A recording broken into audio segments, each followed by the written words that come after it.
Hi there, Mike here from Haven of Code. Today I'd like to talk to you about sampling in Logic Pro 9. Now there are a couple of ways that you can sample within Logic. The first way is kind of the quote-unquote old-fashioned way, and I'm going to show you how to do that first, and then we can go on and I'll show you how to do sampling in the new kind of fangled way that came along with the addition of Logic 9. But let's do it the first way to start off with.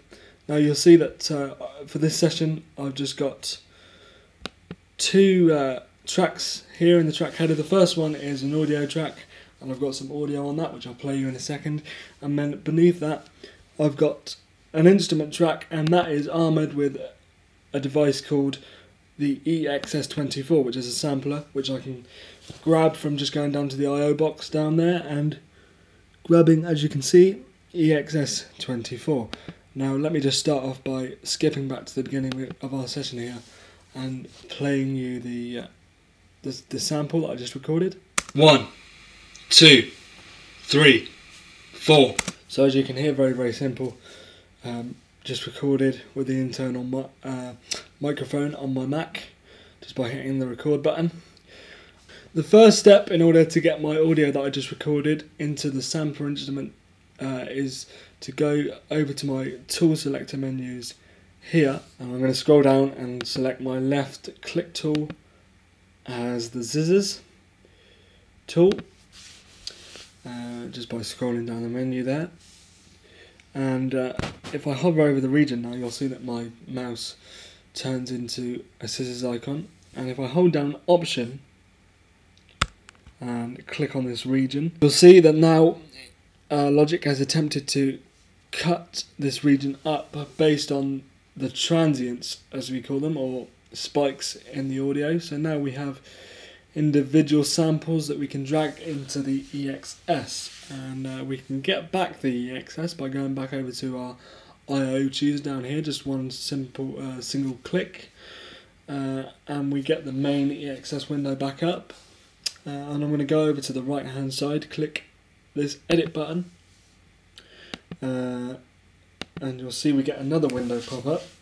I'm going to close out this original EXS window just to leave us with the edit window, and now as all my regions are selected, I did that by just, if I unselect them again, I did that by just saying to Logic Command and A to select all, and what I'm going to do is drag all these regions into the sampler. Now then we are greeted with a dialog box that says, what do you want? Basically it's asking you how you want the samples to be treated within your sampler. So it would, if I had a piano player come in and I wanted to sample their performance, it would try to auto map it. If it played a C chord, then it would automatically map it on C. But as it was just me counting, I'm not going to auto map it because there was no pitch involved. We could also do something that was specialised for drums, but they're not drums either, so I'm going to just click this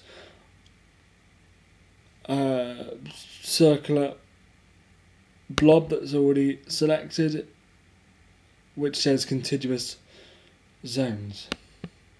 Hit OK, and you'll see we get all the samples we just created in our sampler, and you'll see down here that it says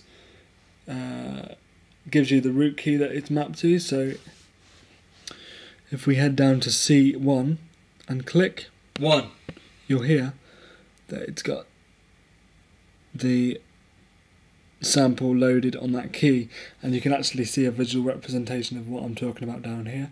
So if I click C sharp, 2, 4, 1, you get the idea. Now the other much simpler and quicker way we could do this is, you'll see that I've merged this region back up again, and if I go back over to it and Control click, I can say convert to new sampler track.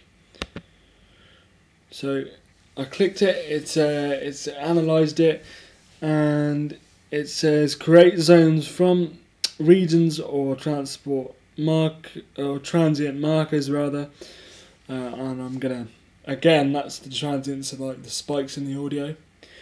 I'm gonna say OK,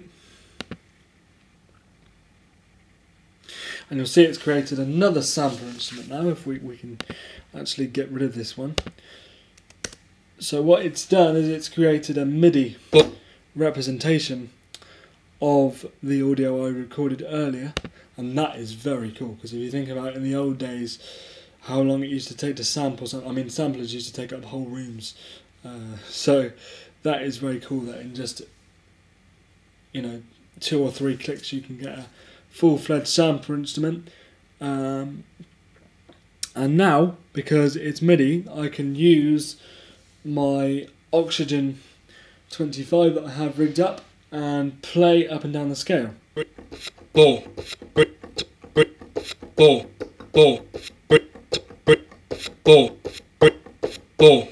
And if we head back over to our I/O box and select EXS24 like we did before and select edit, you can see it's auto mapped out the samples for us. So that's a quick way to do it. I'd very much recommend that you do that, but I just wanted to show you the kind of quote unquote old-fashioned way. One last thing that is perhaps even cooler is that I can do this with any audio within Logic Pro. So that means I can grab an Apple loop from the Apple Loops library. I did that by just jumping over to the Media tab and then Loops, like we have covered in a previous video. And I drag the loop into the session, and I can go through the same process as I did before. So Control click, convert to new sampler track. It's going to come up with this dialog box that we've been greeted with before. That's all fine, so I'm going to click OK.